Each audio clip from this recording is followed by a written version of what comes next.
Bendiciones, qué bueno saludarles, gracias por estar allí, por ir sumándose a esta transmisión. Es una bendición saber que estamos llegando a través de este medio con la intención, con el buen propósito de compartir juntos una palabra de Dios. Comenzamos entonces con el tema de hoy, cerrando la serie Los cuatro símbolos de la Santa Cena. Hacemos un brevísimo repaso por lo que hemos estado mirando hasta hoy. Cómo surge el tema de los cuatro símbolos de la Santa Cena, porque comúnmente cuando ministrábamos la Cena del Señor pensábamos que se trataba de dos símbolos solamente, el pan y el vino, y participábamos del cuerpo y de la sangre de Cristo. Pero luego, estudiando un poco más profundamente todo el entorno, todo el contexto, todo lo que tiene que ver con la Cena del Señor, encontré que habían dos símbolos más importantísimos, muy importantes, como lo son la comida como símbolo de comunión, el hecho de estar juntos y de participar de una misma cena, de participar juntos de una comida, de comer y de beber, tiene que ver con comunión. Y en la Biblia la comida nunca fue vista como se lo ve en la época moderna. Se habla de la comida saludable y las diferentes dietas, están los omnívoros, los carnívoros, los vegetarianos por un lado, los veganos por el otro, y casi que hay como una militancia política de cada uno de estos grupos clasificados o divididos de acuerdo a su alimentación. Bien, en la Biblia de verdad aparece el alimento y la comida no solamente como una cuestión saludable, sino como un compromiso, como una relación muy fuerte entre las personas con quienes se compartía esa mesa. Por lo que la iglesia, al participar del pan y del vino, estaba haciendo real la respuesta a la oración de Jesús en la que dijo: Padre, que sean uno, así como tú y yo somos uno. Entonces el primer símbolo que veíamos de la Santa Cena era la comida en sí como símbolo de comunión. El segundo símbolo que vimos es el del pan, como cuerpo de Cristo, representando el cuerpo de Cristo que por nosotros fue partido, como dice Isaías, que por nosotros fue molido. Ministramos sanidad a través del partimiento del pan, declarándonos sanos por las heridas, por las llagas de Cristo. Comimos no solo un pan, no solo un símbolo, comimos sanidad, comimos salud, y seguimos creyendo que eso sigue trabajando en nosotros, en nuestro cuerpo, en nuestro organismo, que cada uno de los miembros y órganos del cuerpo y todos los sistemas y aparatos internos de nuestro cuerpo respondieron a esa fe, respondieron a esa promesa de la palabra del Señor y siguen trabajando en sanidad para nosotros. Luego pasamos al tercer símbolo, que fue la copa. La copa, el tomar la copa como símbolo de compromiso, como señal de asumir nuestra responsabilidad, como paralelo también de tomar la cruz, de renunciar a todo para ser seguidor, para ser discípulo de Jesucristo. También entendimos que la copa tiene que ver con ser librados de toda muerte que no sea la muerte que Dios ha establecido o diseñado como manera de llevarnos a nosotros de esta tierra, si es que el Señor no vino y nos llevó en lo que conocemos como el arrebatamiento de la iglesia. Pero muchos han partido esperando la promesa del Señor. Entonces mirábamos que el Señor Jesús clamaba con súplica, y Hebreos dice con llanto, a quien le podía librar de la muerte, y a causa de su temor reverente fue oído. Jesús fue librado de la muerte. Y para quienes no vieron la transmisión anterior, está, para que ustedes lo puedan ver, está aquí en el canal, está aquí en YouTube, también la van a poder ver, está acá en Facebook, perdón, la van a poder ver también en el canal de YouTube. Pero para quienes no la vieron, les repaso un poquito que cuando hablábamos de que el Señor Jesús fue librado de la muerte, muchos pensaban, pero no fue librado de la muerte si Él fue crucificado. Sí, en realidad Él fue librado de otras muertes, Él fue librado de morir de otra forma que no fuera aquella que Dios ya había en su diseño y en su plan formado para el Cordero de Dios que fue inmolado desde el principio, desde antes de la creación de la tierra y de las cosas, como dice Apocalipsis capítulo 13 en el versículo 8. Fue librado de morir antes de cumplir 2 años, fue librado de esa matanza de niños que llevó a cabo Herodes para tratar de terminar con el Mesías, con aquel que él entendió que sería el rey de los judíos y lo veía como una competencia, como un problema, entonces quiso erradicarlo antes de que creciera. Fue librado también de la muerte el Señor en más de una ocasión. En una procuraron matarlo, lo sacaron de la ciudad, lo llevaron sobre un monte alto y quisieron despeñarlo por ahí, empujarlo para que cayera al precipicio y muriera.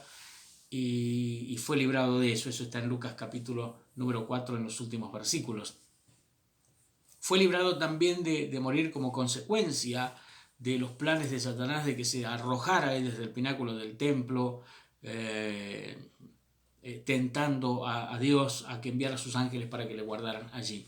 ¿Y cuántos atentados habrán habido sobre Jesús? Porque los líderes religiosos de su época lo odiaban a muerte. De hecho, querían verlo muerto. Hicieron todo lo posible para que él muriera. Dios usó esas intenciones de esas personas y fue librando a su hijo de las diferentes muertes que fueron planificadas hasta que llegó el día, aquel día de la Pascua, donde el Cordero de la Pascua tenía que ser sacrificado, y fue exactamente donde el Cordero de Dios que quita el pecado del mundo fue entregado para ser la ofrenda que nos redimiera y nos salvara a nosotros del pecado. Llegamos entonces al símbolo número 4, que es el vino que representa la sangre de Cristo que fue derramada por nosotros. En la Biblia, la sangre tiene una simbología espiritual muy, muy fuerte. El poder espiritual de la sangre es mostrado en la Biblia desde el comienzo, prácticamente del Génesis. En el capítulo 4 del primer libro de la Biblia, relata el primer homicidio, que es cuando Caín se levanta contra su hermano Abel y lo mata.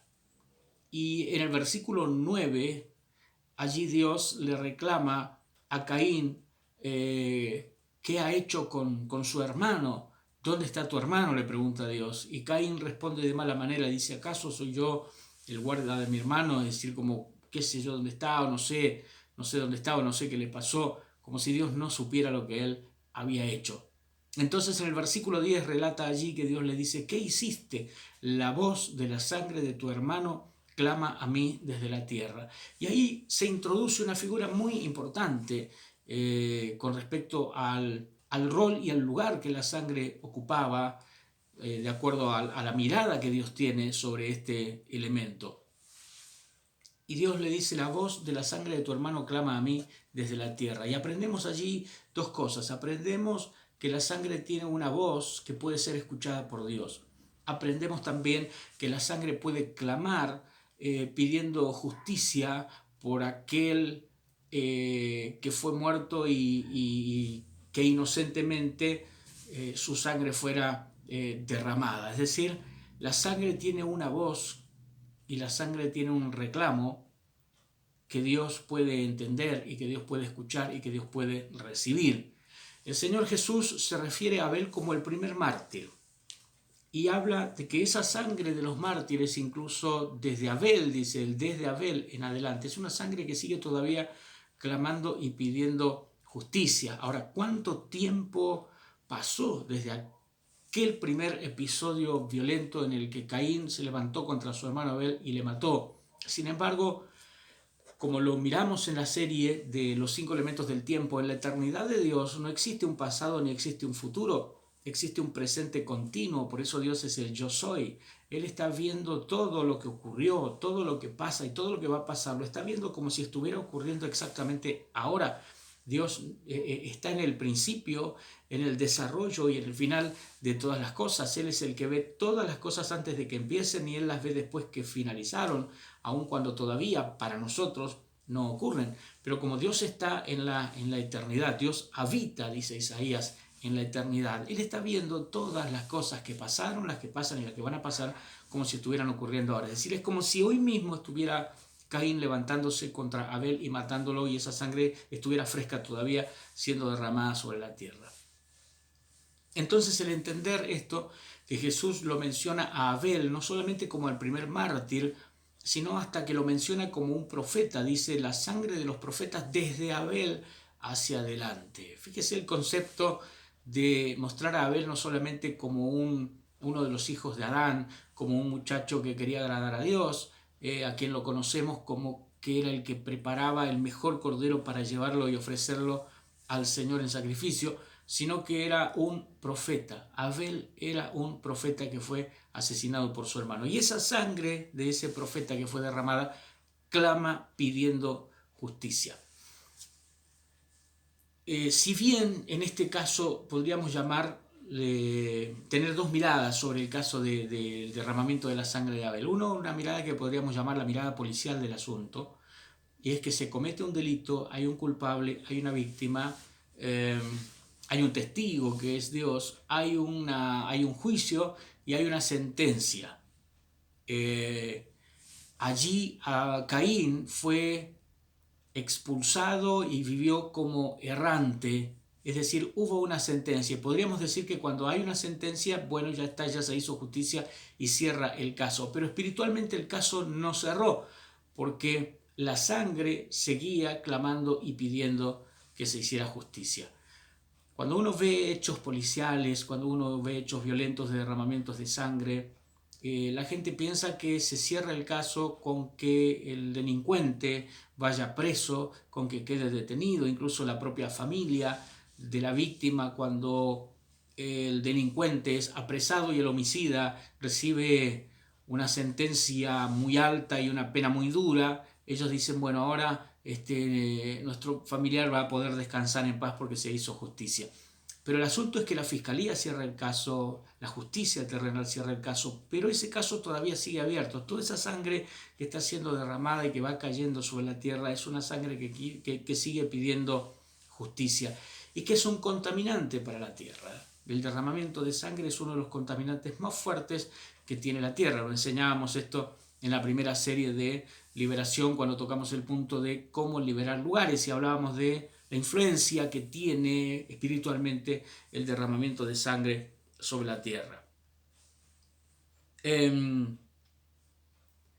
Cuando miramos entonces desde siempre que la sangre ha sido un símbolo espiritualmente muy fuerte, de hecho es el elemento que utiliza el Señor para redimirnos a nosotros, para limpiarnos a nosotros. Es la sangre, una sangre derramada, una sangre pura, una sangre limpia, una sangre perfecta, una sangre totalmente inocente y poderosa. Él nos limpia por medio de la sangre y la Biblia dice, sin derramamiento de sangre no hay remisión de pecado. Es decir, que el perdón de los pecados solo puede ocurrir porque hubo una sangre que se derramó para que fuéramos limpiados y redimidos a través de esa sangre derramada del Señor Jesucristo. Ahora, el enemigo, Satanás, entiende el poder de la sangre. Yo no sé si a él se le reveló esto, él lo entendió cuando vio la consecuencia que había tenido sobre la tierra el derramamiento de sangre de Abel, porque Dios le dice a Caín, ahora maldita será la tierra por tu causa, que abrió su boca para recibir la sangre de tu hermano. Quizá ahí Satanás se dio cuenta que la sangre podía servirle a él siendo derramada por medio de actos violentos, y también ya comenzó quizá a maquinar en su cabeza la idea de por qué no recibirla a él también como una ofrenda.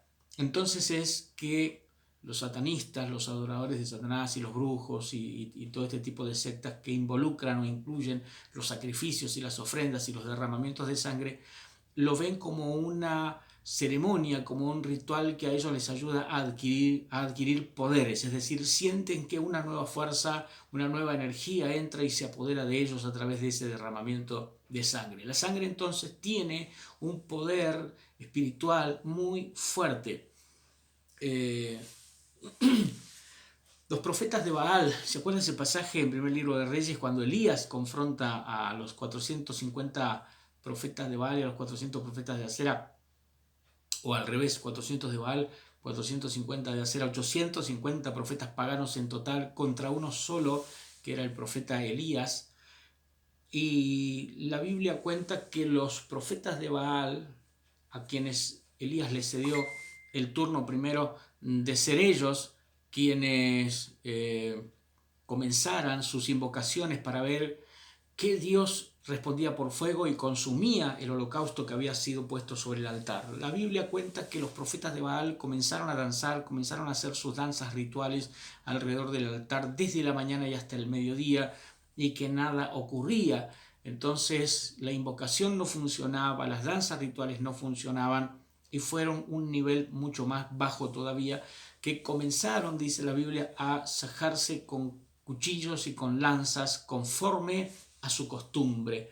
Y a mí me llamó mucho la atención que dice conforme a su costumbre, es decir, que no fue un acto improvisado que se les ocurrió hacerlo allí. Ellos ya tenían el hábito de derramar su propia sangre sobre el sitio en el que ellos querían ver una manifestación de Baal o una manifestación del demonio que operaba en nombre de Baal. Es decir, que ellos ya lo habían hecho antes, y si lo habían hecho antes es porque les había funcionado, y entonces vuelven y lo hacen otra vez.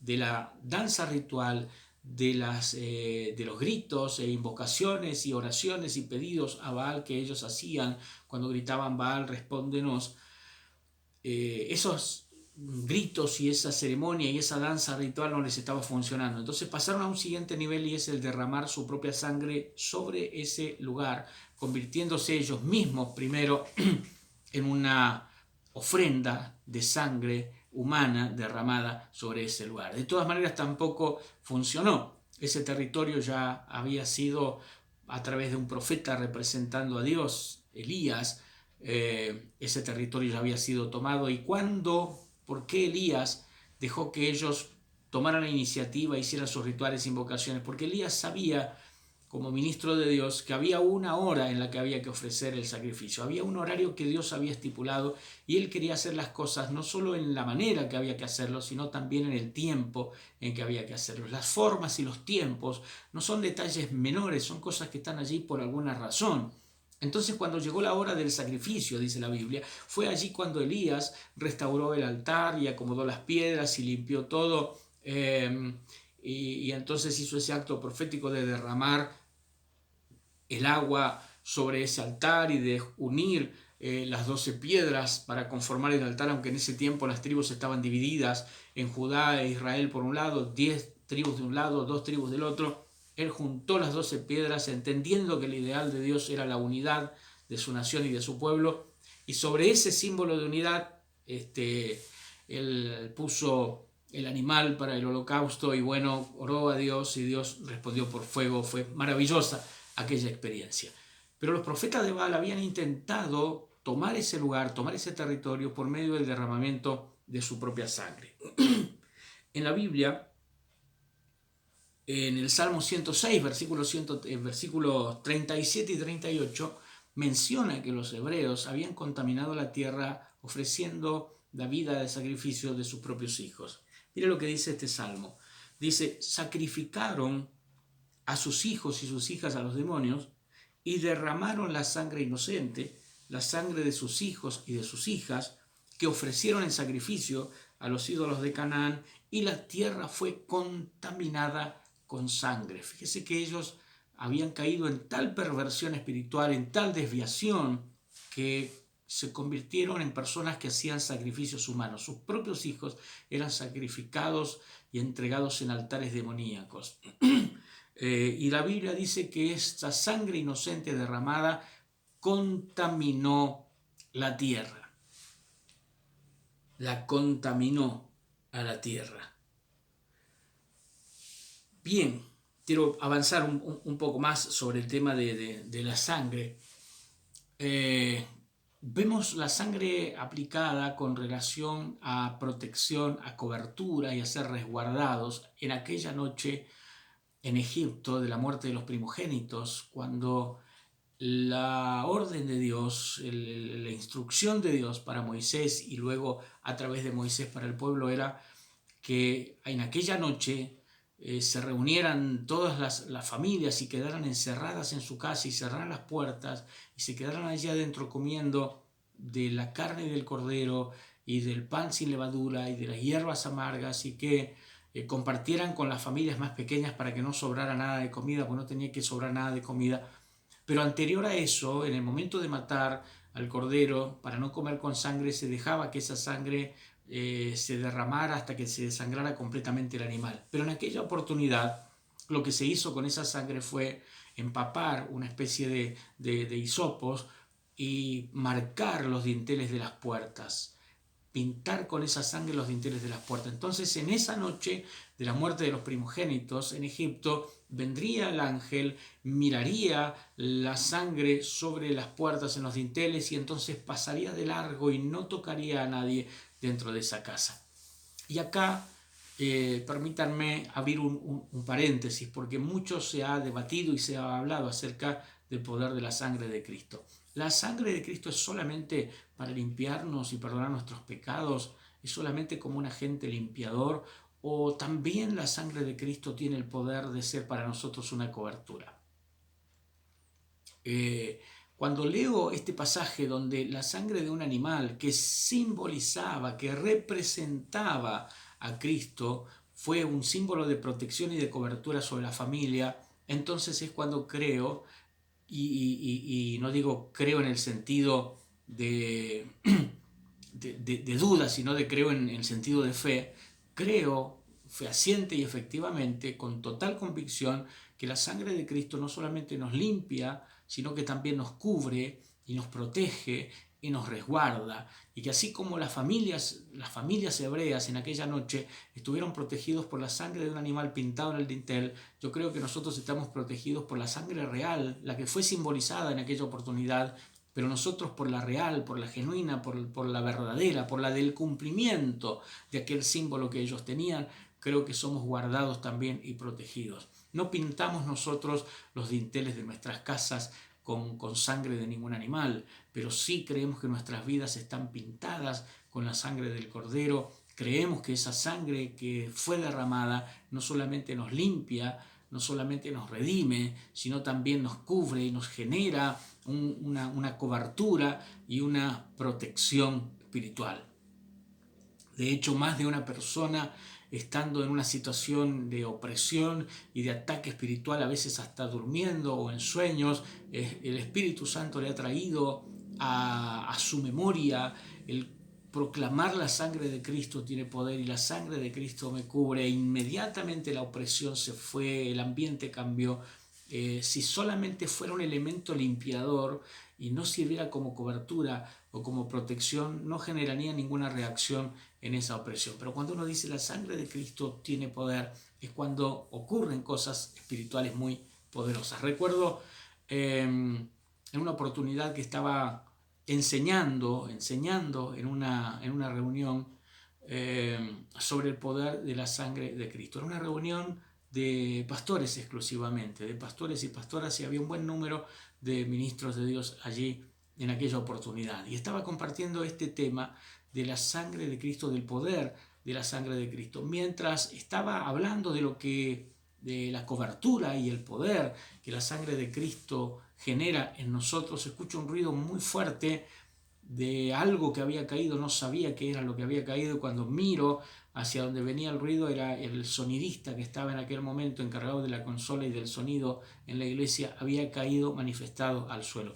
No habíamos reprendido, no habíamos orado, solo estábamos hablando del poder de la sangre de Cristo.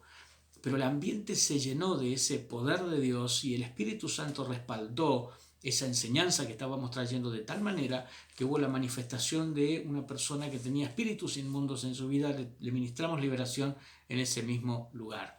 Pero fíjese cómo es la reacción que se generó en el mundo espiritual, solamente hablando y mencionando y recordando lo que el poder de la sangre de Cristo puede ocurrir en nosotros. Es decir que si alguien le dice que no es correcto el creer que la sangre de Cristo es nuestra cobertura y el creer que nos protege, que nos guarda, y hasta pueden llegar a decirle la barbaridad de que no digamos así porque eso es hechicería, y encuentra personas que se ríen y que se burlan de eso, bien, usted no haga caso a la risa y a la burla, porque si la sangre de un animal que simbolizaba la verdadera sangre sirvió para proteger a las familias de la muerte, cuanto más la sangre de Cristo, la real, la verdadera, la genuina, la del Cordero de Dios que quita el pecado del mundo, puede servirnos a nosotros como cobertura y como protección.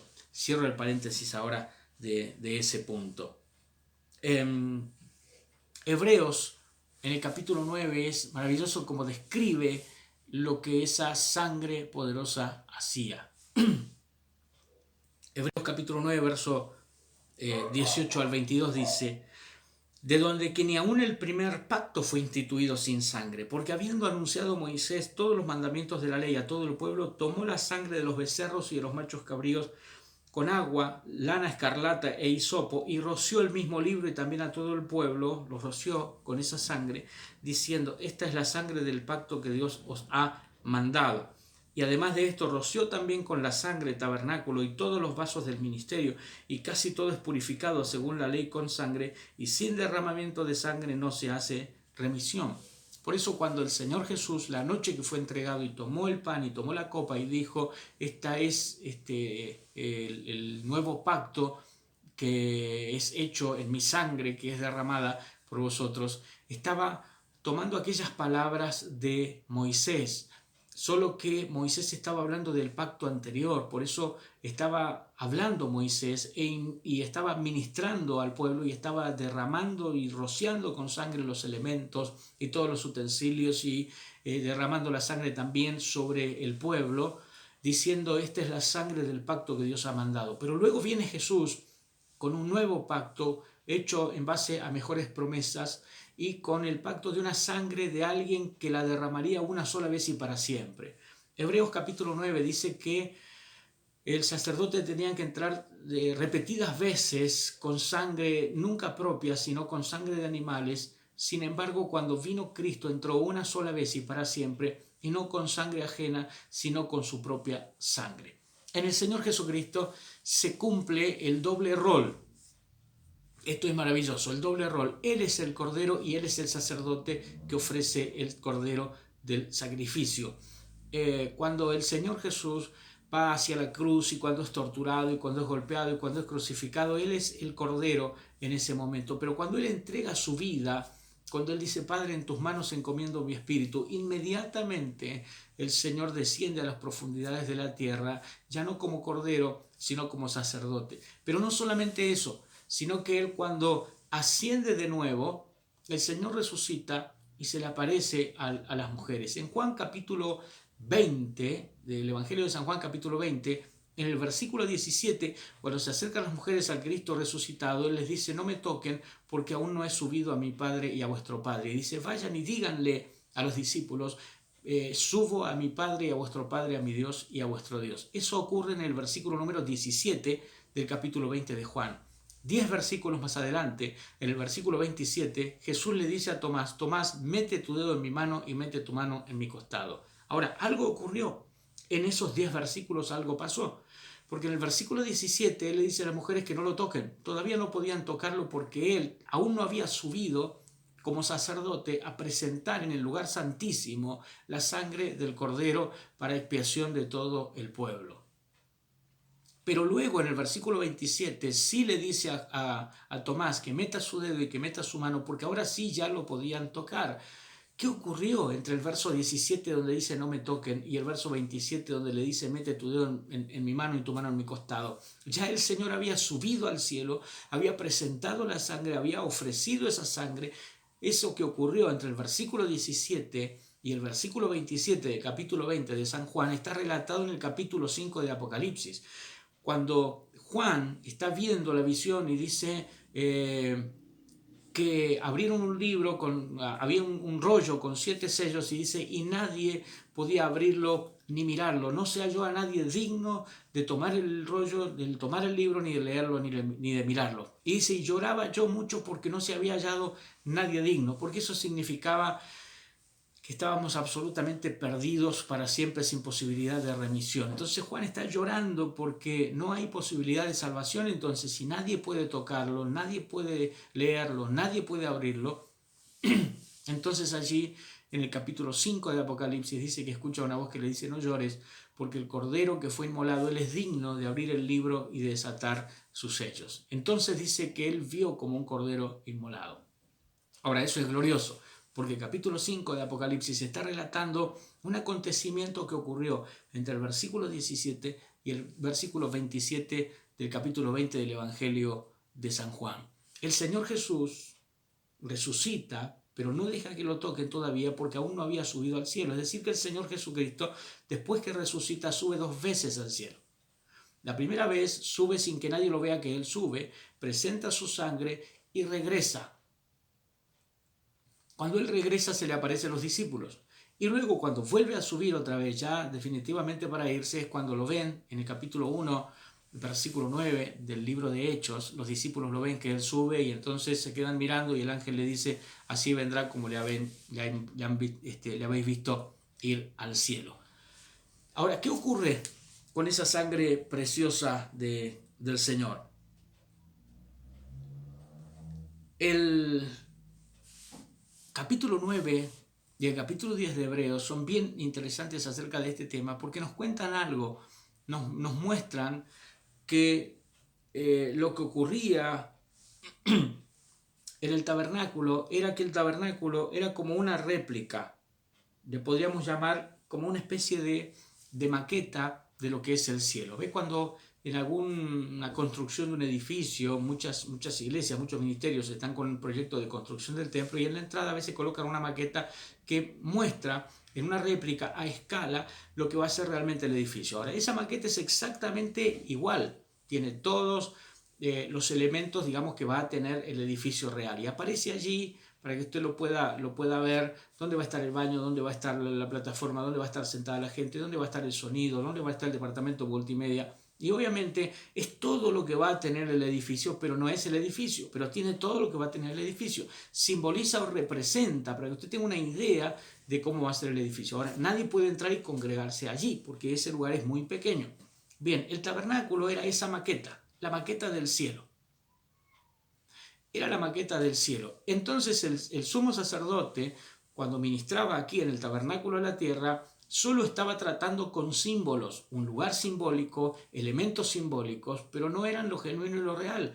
Por eso Hebreos, capítulo 9, versículo 11 dice, y ciertamente todo sacerdote está día tras día ministrando y ofreciendo muchas veces los mismos sacrificios que nunca pueden quitar los pecados, porque es la maqueta, es solo la figura. Es la idea, como para tener una noción de lo que realmente es el cielo, pero no era el cielo, ni el sacerdote era el sacerdote eterno, ni esa sangre era sangre suficiente como para perdonar los pecados. Es decir que los sacerdotes y levitas trabajaban sobre un modelo a escala del cielo, podríamos decir. Pero no tenía repercusión en el cielo lo que ellos hacían, solamente tenía repercusión en esa maqueta a escala lo que ellos estaban haciendo. Hebreos capítulo 8, versículo 5 dice que ellos sirven o servían los sacerdotes a lo que es figura y sombra de las cosas celestiales. Como se le advirtió a Moisés cuando iba a erigir el tabernáculo diciéndole, mira, haz todas las cosas conforme al modelo que se te ha mostrado en el monte. Moisés vio el tabernáculo antes de construirlo. Por eso cuando bajó tenía todo, la medida, la dimensión, los materiales, tenía todo. Ahora ellos tenían la maqueta, digamos, la construcción a escala del cielo, que era lo que ministraban los sacerdotes. Pero esa sangre solo operaba en el ámbito terrenal y no tenía mayor repercusión en el cielo, ni tenía una consecuencia eterna, sino que continuamente, dice aquí, continuamente y día tras día, los sacerdotes tenían que entrar y ofrecer los mismos sacrificios una y otra vez. Pero luego dice, hablando acerca de Jesús, que Él entró en el tabernáculo, pero no en la maqueta del cielo, sino en el cielo de verdad. Y dice, y no por sangre de machos cabríos ni de becerros, sino por su propia sangre, entró una vez para siempre en el lugar santísimo, el verdadero lugar santísimo, que no era lo que se le llamaba lugar santísimo en el tabernáculo y posteriormente en el templo, sino que entró en el verdadero, donde no había una representación del trono, estaba el trono de verdad, donde no había un arca que simbolizaba la presencia, sino donde estaba la presencia de Dios de verdad, donde no habían querubines construidos en madera de acacia y revestidos en oro, sino querubines de verdad que estaban vivos. Es decir, la pequeña maqueta que ministraban los hombres aquí era solo una representación del verdadero tabernáculo, donde el trono estaba de verdad allí, donde los querubines eran de verdad y no de madera revestidos en oro. Y allí fue donde entró Jesús. Esto es precioso. El Señor Jesús entró en esa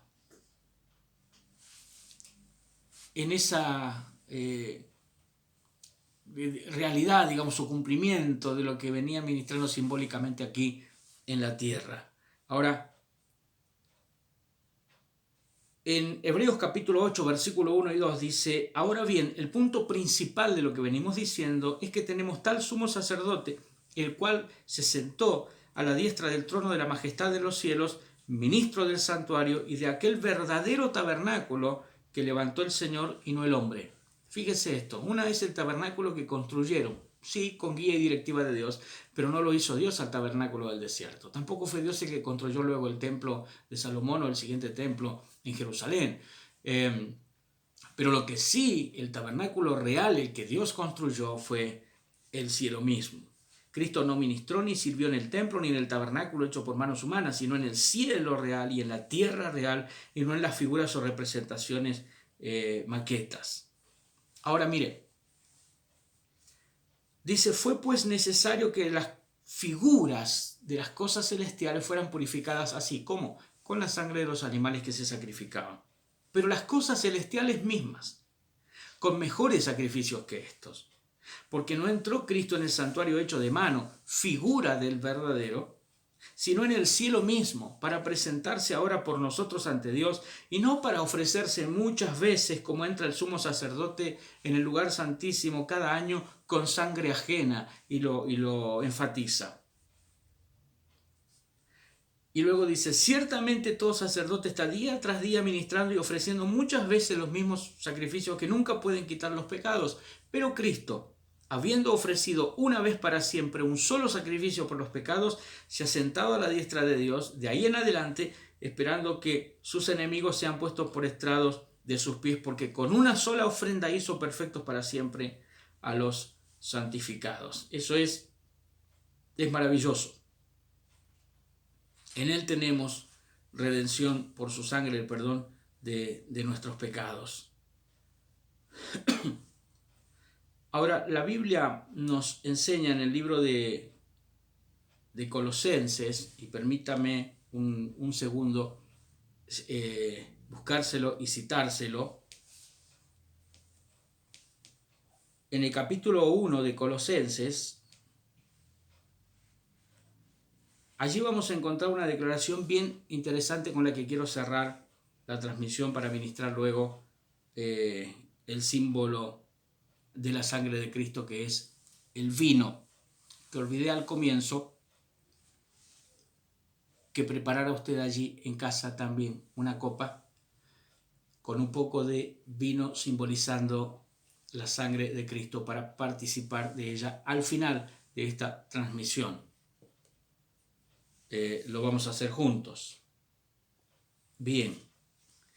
Colosenses capítulo 1, versículo 18, hablando acerca de Cristo, dice: y Él es la cabeza del cuerpo, que es la iglesia, el que es el principio, el primogénito entre los muertos, para que en todo tenga la preeminencia, por cuanto agradó al Padre que en Él habitase toda plenitud. Y el verso 20 dice: y por medio de Él reconciliar consigo todas las cosas, así las que están en la tierra como las que están en los cielos, haciendo la paz mediante la sangre de su cruz. Ahora, esto es poderoso, preste atención. El Señor Jesús con su sangre no solamente purificó y reconcilió a la tierra con Dios. La tierra estaba en enemistad con Dios a través del pecado de Adán y luego los pecados subsiguientes que vinieron como consecuencia del primero. Sino que también el cielo estaba en enemistad con Dios. Hubieron antecedentes de rebeliones. El intento de Satanás de usurpar el trono y de ocupar el trono de Dios. Los ángeles que luego descendieron y tuvieron hijos con las mujeres, según cuenta Génesis en el capítulo 6. Es decir, hay antecedentes de actos de rebelión que ¿qué hicieron? Mancharon un historial dentro de la eternidad en el cielo. Mancharon un historial. En Job capítulo 15, versículo número 15, dice que ni aún los cielos estaban limpios delante de los ojos de Dios. Dice, he aquí, Job 15:15, he aquí que en sus santos no confía y ni aún los cielos están limpios delante de sus ojos. Ahora, ¿cómo se limpiaba el cielo? ¿Cómo se limpiaba la tierra? Por eso es que la sangre de los animales no era suficiente, porque ni siquiera servía para purificar completamente la maqueta, la construcción a escala de lo que era el cielo. Así que imagínense, mucho menos podía alcanzar para el cielo. Pero cuando vino Cristo, la sangre que Él derramó no solamente limpió la tierra y la reconcilió con Dios, sino que limpió el cielo y lo reconcilió con Dios. Cuando enseñamos sobre liberación de lugares, decimos que si un espíritu inmundo puede entrar en un lugar, cuando ministramos liberación de personas, decimos que si un espíritu inmundo puede entrar en una persona es porque alguna puerta se abrió, porque algo conecta a ese demonio con el lugar o con la persona. Bien, ¿por qué Satanás podía entrar al cielo y acusar a la gente? ¿Por qué podía entrar, como lo menciona el libro de Zacarías, como lo menciona el libro de Job? Él entraba y ¿dónde estuviste? Y bueno, estuve rodeando la tierra y andando por ella. Y entonces, ¿por qué entraba? Porque los cielos estaban con un historial de contaminación y de suciedad. Es decir, como que se paseaba por allí porque el lugar había quedado con un historial manchado. Pero cuando viene Cristo y derrama su sangre y limpia el cielo y limpia la tierra, lo que ocurre allí es que ya no tiene la misma posibilidad o la misma libertad Satanás de poder entrar. Es decir, que si usted me pregunta hoy que si Satanás sigue yendo al cielo a acusar a la gente, no puede entrar porque nada inmundo puede entrar en ese reino. Nada inmundo, eso es bien interesante, eso grábelo, porque existe la creencia de pensar que nada cambió y que el enemigo sigue entrando todavía cada vez que él quiere al cielo. No puede entrar. Mire lo que dice Apocalipsis capítulo 21, versículo 27, porque no me estoy inventando lo que estoy diciendo. Apocalipsis 21, 27 dice, y jamás entrará en ella, está hablando de la Nueva Jerusalén, y jamás entrará en ella nada inmundo, ni el que practica abominación y mentira, sino solo aquellos cuyos nombres están escritos en el libro de la vida del Cordero. Le aseguro que el diablo no está anotado allí. Ahora, si no puede entrar nada inmundo, personas pecadoras, mucho menos el diablo. Así que el tiempo que él tenía para poder entrar y pasearse o andar por ese lugar era el tiempo cuando todavía los cielos no estaban limpios delante de los ojos de Dios. Pero una vez que Cristo derramó su sangre y según Colosenses 1:20 reconcilió a los cielos con Dios y a la tierra con Dios, lo limpió, ya nada inmundo puede entrar ahí, incluido el diablo. Entonces, ¿dónde hace su trabajo de acusación? Ya no delante de Dios, sino aquí en la cabeza, culpando, acusando, señalando, denunciando, pero no ante el trono de Dios. No puede volver a presentarse ante el trono de Dios porque el cielo quedó limpio por la sangre de Cristo y nada inmundo puede entrar allí. Esto es interesante. Reconcilió al cielo con Dios el Señor. Entonces, hermanos queridos, la sangre de Cristo y el participar de la Santa Cena es mucho más que el simple acto de reconciliarnos entre nosotros. Durante mucho tiempo se ha usado la Santa Cena en las iglesias para arreglar conflictos interpersonales de los miembros de la congregación. Llega el momento de la Santa Cena y bueno, hermano, si usted tiene algo con su hermano, reconcíliese, vaya, pida perdón, perdone, para poder participar de la Santa Cena. Y era como que la Santa Cena solamente servía para resolver nuestros conflictos interpersonales de congregación, pero no, señores. Resuelve cosas mucho más trascendentes y poderosas que esa. ¿Por qué? Tiene poder esa administración de la cena del Señor, tiene más poder que cualquier ritual o ceremonia que los enemigos de Dios y de la iglesia pueden llegar a hacer. Se lo pongo en estos términos. Si en su barrio hay un templo, por poner un banda, y usted sabe que ellos allí hacen sacrificios y que todos los domingos suenan sus tambores y hacen sus danzas, y alguien dice, uy, con eso están maldiciendo el barrio, con eso están contaminando el barrio, usted tiene razón, lo están haciendo. Pero si en una casa dentro de ese mismo barrio o en una congregación dentro de ese mismo barrio se ministra la Santa Cena, esa ceremonia de ministrar la Cena del Señor tiene más poder y eficacia en el mundo espiritual que todos los animales que puedan estar matando los umbandistas en ese mismo momento. Es más, es interferencia para ese tipo de ceremonias y de rituales. ¿Por qué?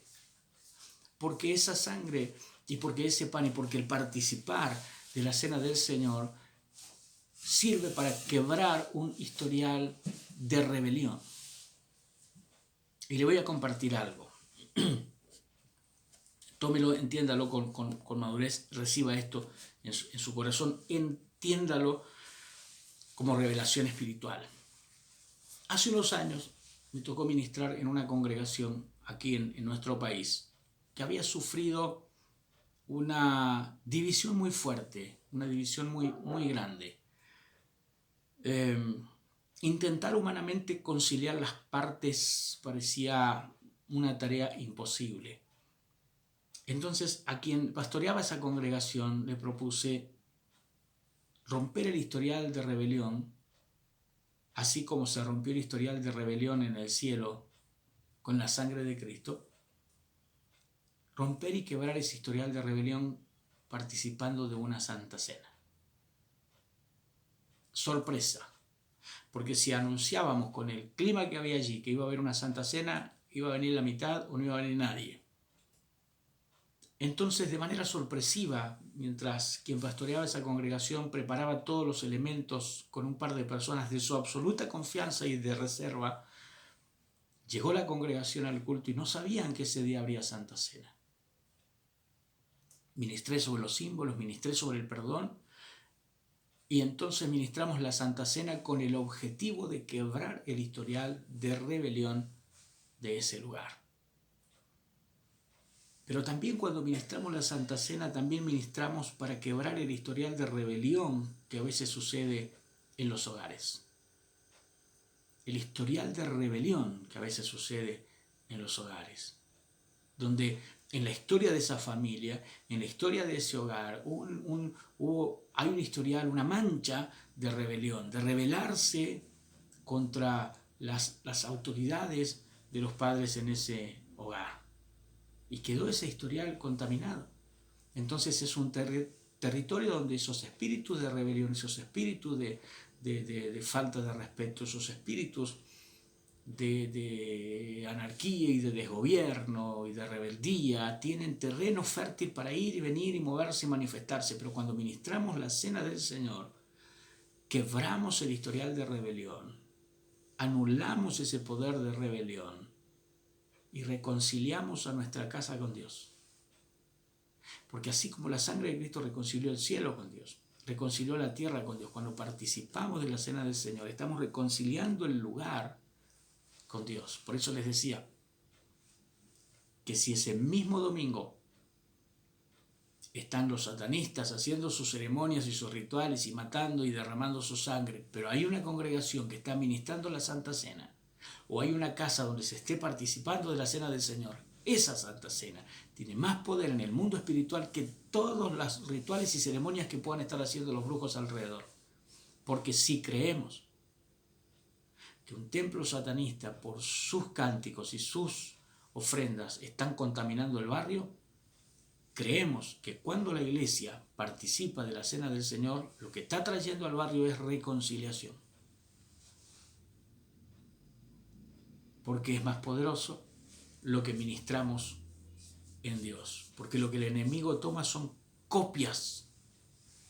Pero gracias a Dios, el diseño original Dios se lo ha revelado a la iglesia. Así es que, hermanos queridos, la sangre de Cristo es para mucho más, aunque no es menor, el perdón de los pecados y la redención y la limpieza. La sangre de Cristo es poderosa para reconciliarnos, para borrar historiales de rebelión en nuestra vida. Si usted en su vida y en su casa identifica historiales de rebelión directa, de desobediencia abierta a Dios, a las autoridades que Dios estableció en la congregación y dentro de la casa. Cuando participamos de la cena del Señor, estamos limpiando esa mancha en el historial de la casa, de la familia y de la congregación. Así es que usted allí donde está, tome una copa o un vaso con un poco de vino que simboliza la sangre de Cristo y vamos a participar de ella para borrar el historial de rebelión. Y la vamos a ministrar con ese objetivo. Le doy unos segundos para que pueda prepararse allí en su casa y colocar vino en un recipiente y poder participar de este símbolo de la sangre de Cristo, poderosa sangre de Jesús. Sin derramamiento de sangre no hay remisión de pecados. Y como ya vimos que la sangre es la vida de Jesús la que nos trae y nos da vida también a nosotros. Bien. Vamos a orar y le vamos a dar gracias a Dios por ese sacrificio, por esa sangre que se derramó por nosotros. Y vamos a tomar la copa en nuestras manos, entendiendo lo que significa tomar la copa. Pero también vamos a participar de este símbolo de la sangre de Cristo que por nosotros ha sido derramada. Allí donde usted está, ore conmigo en este momento. Padre, en el nombre de Jesús, quiero darte gracias por revelarme el poder, la dimensión y el alcance de lo que puedo entender del poder de la sangre de tu Hijo Jesucristo, que se derramó por mí, no solo en la cruz, sino desde antes de la cruz, desde antes de las torturas incluso, aún en la oración en Getsemaní, donde esas gruesas gotas de sangre mezcladas con sudor brotaban de su piel, desde esas primeras gotas de sangre hasta la última gota que salió mezclada con agua, fue para salvarme, para limpiarme, para traer reconciliación a mi vida. Padre, en el nombre de Jesús, ministramos esta copa, ministramos este vino, símbolo de la sangre de Cristo, declarando, Señor, en nuestra casa, en nuestra vida, en nuestra familia, en nuestro entorno, Señor, un tiempo de reconciliación y el quiebre y la ruptura de toda mancha de rebelión que haya habido, Señor, en este lugar. En el nombre de Jesús y por el poder de esa sangre que es cobertura para nosotros, declaramos también, Señor, a través de este símbolo de la sangre de Cristo, la ruptura y la ineficacia de las invocaciones, ceremonias y rituales contrarios y opuestos a tu voluntad, de todos los que sirven, Señor, a ídolos y a demonios. En el nombre de Jesús declaramos, oh Dios, que este momento sagrado que participamos de la sangre de Cristo anula todo trabajo espiritual en nuestro barrio, en contra de nuestra casa y de nuestra familia. Y declaramos esa cobertura, Señor. Así como la sangre en los dinteles protegió la familia, tu sangre nos protege y nos cubre. En el nombre de Jesucristo, a toda nuestra casa, a toda nuestra familia, donde quiera que se encuentren en este momento los miembros de nuestra familia, Dios, en el nombre de Jesús. Amén. Tome allí, teniendo la copa en su mano, y en el nombre de Jesucristo participe de este símbolo de la sangre de Cristo, que por nosotros fue derramada para perdón de pecados, para reconciliación y para cobertura.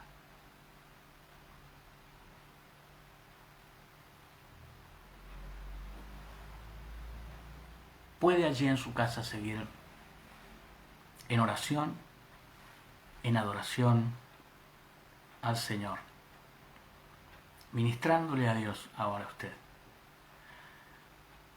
y dándole gracias a Dios por el poder de esa sangre que por nosotros ha sido derramada. Aquí vamos a cerrar nosotros la transmisión, pero usted en casa o donde esté puede seguir orando y no cortando este precioso momento con el Señor. Que Dios les bendiga mucho, un abrazo fuerte para todos y muchas bendiciones.